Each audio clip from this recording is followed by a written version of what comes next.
धनतेरस धनतेरस की पौराणिक कथा।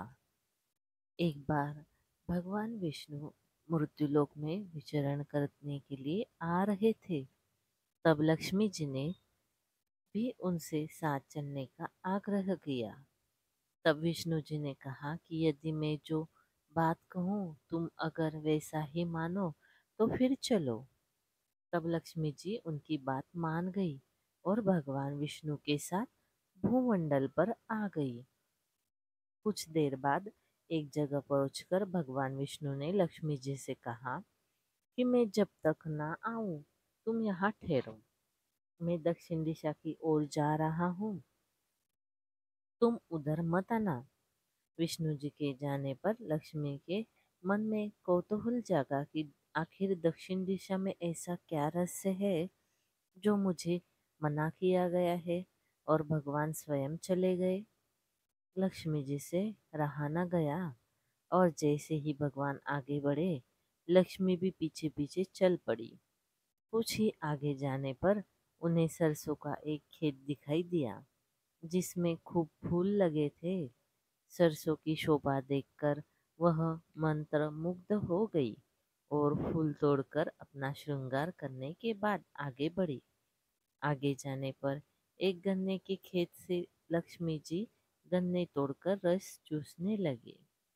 उसी क्षण विष्णु जी आए और यह देख लक्ष्मी जी पर नाराज होकर उन्हें शाप दे दिया कि मैंने तुम्हें इधर आने को मना किया था और तुम न मानी और किसान की चोरी का अपराध कर बैठे। अब तुम इस अपराध के जुर्म में इस किसान की 12 वर्ष तक सेवा करो। ऐसा कहकर भगवान उन्हें छोड़कर क्षीरसागर चले गए। लक्ष्मी जी उस गरीब किसान के घर रहने लगी। एक दिन लक्ष्मी जी ने उस किसान की पत्नी से कहा कि तुम स्नान कर पर ले मेरी बनाई गई इस देवी लक्ष्मी की पूजा करो, फिर रसोई बनाना, तब तुम जो मांगोगी मिलेगा।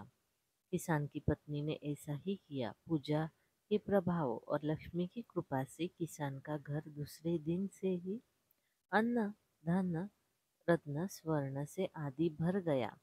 लक्ष्मी जी ने किसान को धन धान्य से पूर्ण कर दिया। किसान के 12 वर्ष बड़े आनंद से कट गए। फिर 12 वर्ष के बाद लक्ष्मी जी जाने के लिए तैयार हुई। विष्णु जी लक्ष्मी जी को लेने आए तो किसान ने उन्हें भेजने से इनकार कर दिया। तब भगवान ने किसान से कहा कि इन्हें कौन जाने देता है, यह तो चंचला है, कहीं नहीं ठहरती। इनको बड़े बड़े नहीं रोक सके।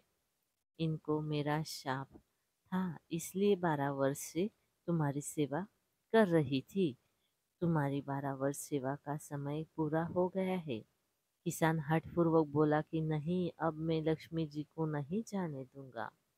तब लक्ष्मी जी ने कहा कि हे किसान, तुम मुझे रोकना चाहते हो तो जो मैं कहूँ वैसा करो।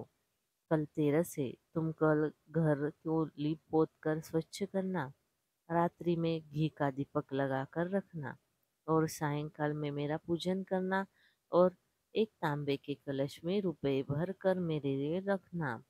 मैं उस कलश में निवास करूंगी, किंतु पूजा के समय मैं तुम्हें दिखाई नहीं दूंगी।